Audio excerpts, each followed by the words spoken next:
好，大家好，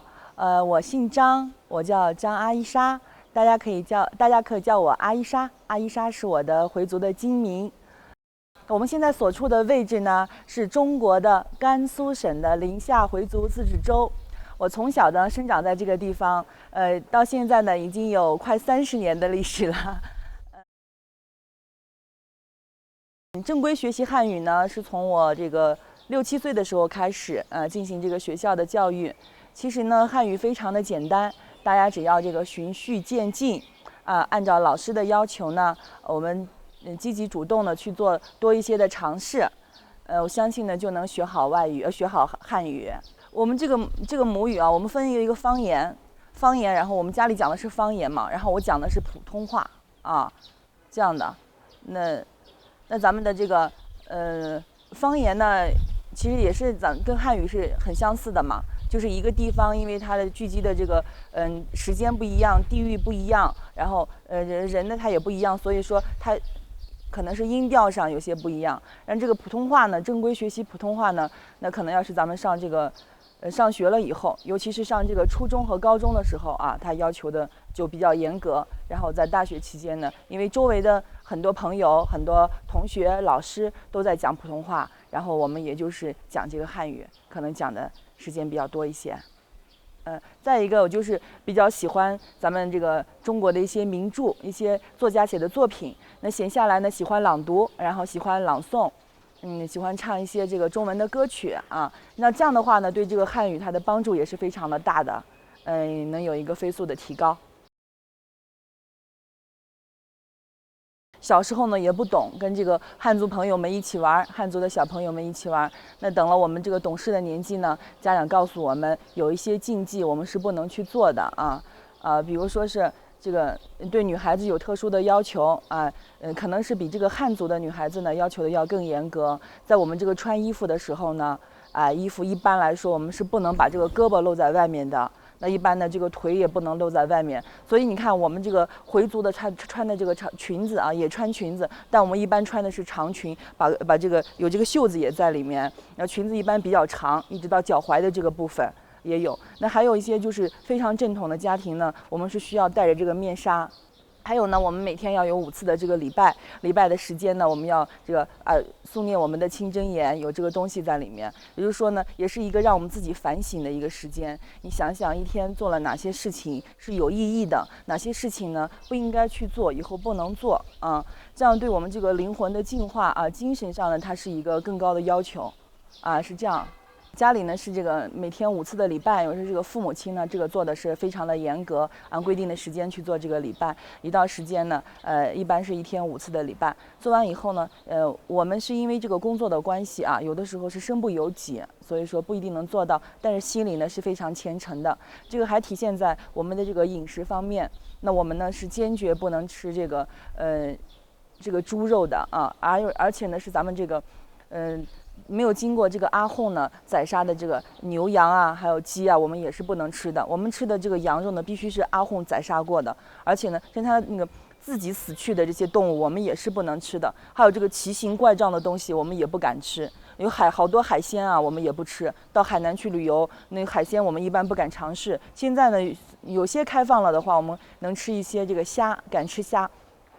但是比较看起来很恐怖的东西也是不能吃的，这是一个。还有这个就是咱们回族是禁烟酒的。那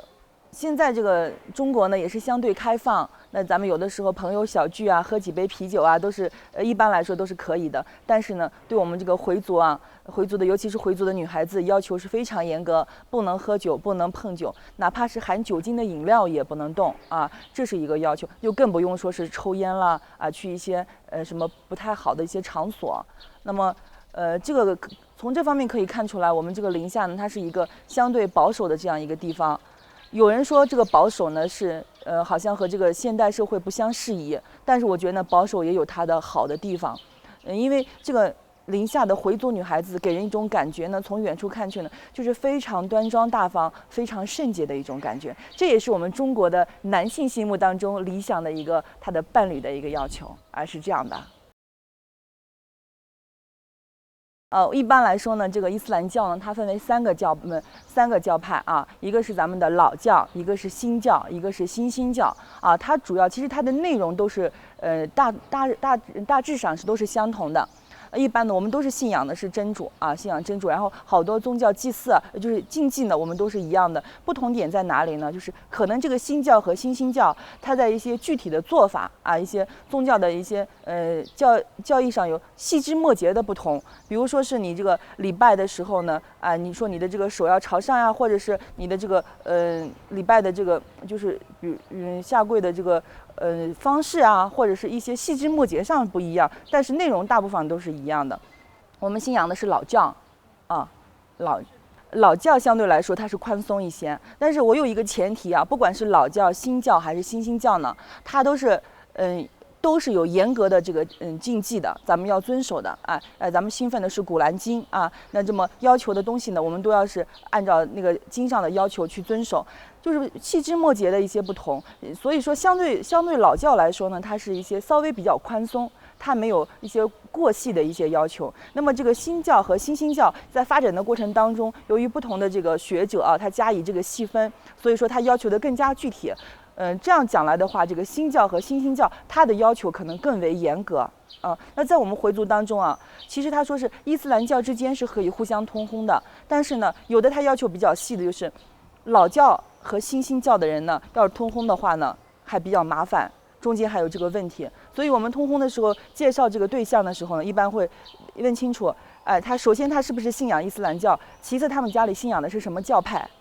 如果是我们家是新兴教，他们家是老教的话，教派不合的话，那这个可能也不在考虑对象之内，是这样的。我理想的工作啊，就是咱们这个周游世界，然后交不同国家的朋友啊，去一些不同的地方，领略不同的风情，就像你们一样啊。我觉得这是我最理想的状态。这一下全世界最想生活的地方啊。这一下子让我还想不起来啊，但是静静想一下的话呢，虽然向往着走遍千山万水，但我还是最喜欢我的故乡。我喜欢我这个生我养我的这片土地，就是咱们中国的甘肃省的临夏回族自治州，是这样的。大家还认识我吗？我是你们的朋友阿伊莎。